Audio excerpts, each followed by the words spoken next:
সাফল্য জিনিসটা দেখতে কিন্তু বেশ ঝকঝকে, তাই না? কিন্তু এর পেছনের গল্পটা, ওহ, সেটা কিন্তু একদমই অন্যরকম। চলুন আজ আমরা সেই না বলা সংগ্রাম আর অসাধারণ কিছু জয়ের কথাই শুনি। আচ্ছা, সাফল্যের আসল রহস্যটা কি বলুন তো? আমরা অনেকেই ভাবি এটা বোধহয় একটা ম্যাজিক, মানে রাতারাতি হয়ে যায়। কিন্তু সত্যিটা হলো এর পেছনের গল্পটা অনেক বেশি ইন্টারেস্টিং, অনেক বেশি রিয়েল। শুরু করা যাক আব্রাহাম লিঙ্কনকে দিয়ে। ভাবা যায় আমেরিকার ইতিহাসের অন্যতম সেরা প্রেসিডেন্ট, কিন্তু তার রাস্তাটা কিন্তু একদমই সহজ ছিল না। প্রেসিডেন্ট হওয়ার আগে তিনি বারবার নির্বাচনে হেরেছেন, এমনকি একটা সময় চাকরিও হারিয়েছিলেন।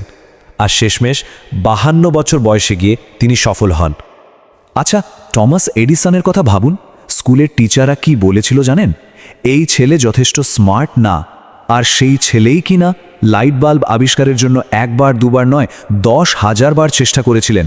চিন্তা করুন, তার ওই জেদটাই কিন্তু আজ পুরো পৃথিবীকে আলো দিচ্ছে। কেএফসির কথা তো আমরা সবাই জানি, তাই না?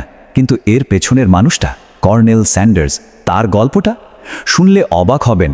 তার সেই সিক্রেট চিকেন রেসিপিটা 1009টা রেস্টুরেন্ট ফিরিয়ে দিয়েছিল। জাস্ট ভাবুন কতটা ধৈর্য থাকলে এটা সম্ভব।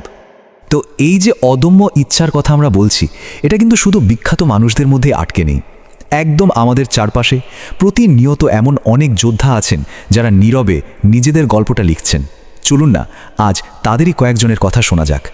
এই মেয়েটির নাম শরীফা খাতুন, একজন ভূমিহীন দিনমজুরের মেয়ে। বুঝতেই পারছেন, পরিবারের পক্ষে পড়াশোনার খরচ চালানোটা প্রায় অসম্ভব ছিল।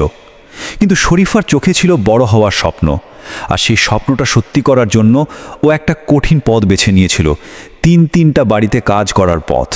ওর বাবা যখন বলেন সারাদিন কাজ করে রাতে যখন মেয়েটা বই নিয়ে বসতো, ওর মুখের দিকে তাকানো যেত না, তখন কষ্টটা যেন একদম বুকে এসে লাগে। ভাবুন তো, মেয়ের স্বপ্ন সত্যি হচ্ছে দেখেও একজন বাবার এই অসহায়ত্বটা কতটা ভারী। মাধবী রানীর গল্পটাও ঠিক এমনই এক লড়াইয়ের। রিক্সা ভ্যান চালকের মেয়ে, পড়াশোনার খরচ জোগানোর জন্য ও গোবর কুড়িয়ে বিক্রি করত। চিন্তা করা যায় শেখার জন্য জেদটা ঠিক কোন পর্যায়ে গেলে একটা মেয়ে এই কাজটাও করতে পারে। কিন্তু জানেন, এই সাফল্যের পরেও লড়াইটা শেষ হয় না। মাধবীর মা যখন বলেন গোবর কুড়িয়ে মেয়েটা ভালো ফল তো করল, কিন্তু এখন ভর্তি হবে কি দিয়ে, খাবে কি? এই প্রশ্নগুলোই ওদের কঠিন বাস্তবতার এক একটা ঝলক। ইসমাইল হোসেনের গল্পটা তো অসাধারণ এক দায়িত্ববোধের। ওর বাবা যখন অক্ষম হয়ে পড়লেন, তখন স্কুল ছুটির ঠিক পরে ও ছোটদের পড়াতে বসে যেত। কেন? নিজের আর পরিবারের খরচ চালানোর জন্য। মানে ছাত্র থাকার জন্য ওকেই শিক্ষক হতে হয়েছিল। এতগুলো আলাদা গল্প, এত বাধা, কিন্তু একটা জিনিস, একটা শক্তি কিন্তু সবার মধ্যেই কমন ছিল। কি সেটা? শিক্ষা। শুধু এই একটা শব্দ, এটাই ছিল ওদের এগিয়ে চলার একমাত্র কারণ, একমাত্র জ্বালানি। তো চলুন এবার দেখি এই শিক্ষার কিভাবে সবকিছুর মূল শক্তি হয়ে ওঠে। আর ওদের সবার জীবনে দর্শনটা যেন এই একটা লাইনেই বলা যায়, টাকা নয়, শিক্ষাই আসল শক্তি। এই বিশ্বাসটাই ওদের শিখিয়েছে যে আসল সম্পদ হলো জ্ঞান, টাকা পয়সা নয়। এই সংখ্যাটা দেখুন, 46,200। এটা কিন্তু শুধু একটা নাম্বার না, এটা হলো এক বছরে জুনিয়র স্কলারশিপ পাওয়া ছাত্রছাত্রীর সংখ্যা। মানে এমন হাজার হাজার লড়াকু ছেলেমেয়ের পাশে দাঁড়ানোর একটা সিস্টেম কিন্তু আছে, যা ওদের স্বপ্নগুলোকে সত্যি করতে সাহায্য করে। আর এই লড়াইটাকে সম্মান জানাতে একটা অসাধারণ নামও দেওয়া হয়েছে, অদম্য মেধাবী। এই উপাধিটা সেই সব ছাত্রছাত্রীদের দেওয়া হয় যারা চরম দারিদ্র্য আর সামাজিক বাধা পেরিয়ে পড়াশোনায় দারুণ কিছু করে দেখায়। এটা প্রমাণ করে যে এই সংগ্রাম আর সাফল্য আমাদের কাছে কতটা সম্মানের। কিন্তু শুধু ইচ্ছা থাকলেই তো হবে না, তাই না? সংগ্রাম থেকে সাফল্যে যাওয়ার একটা রাস্তাও তো আছে। চলুন সেই ব্লুপ্রিন্টটা একটু দেখে নিই। দেখুন, সাফল্যের এই রাস্তার মূল স্তম্ভ কিন্তু মাত্র 3টা। 1. নিজের উপর বিশ্বাস রাখা যে আমি পারবো। 2.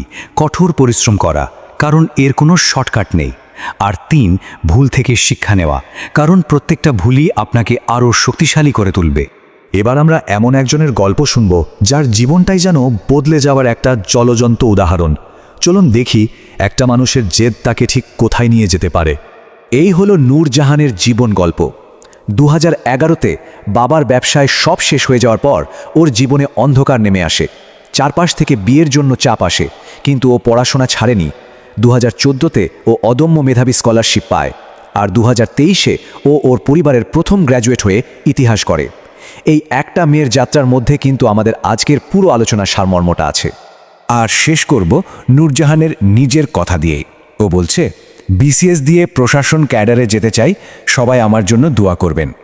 দেখুন, এই স্বপ্নটা কিন্তু শুধু নূরজাহানের একার নয়, এটা হাজারো তরুণের স্বপ্ন।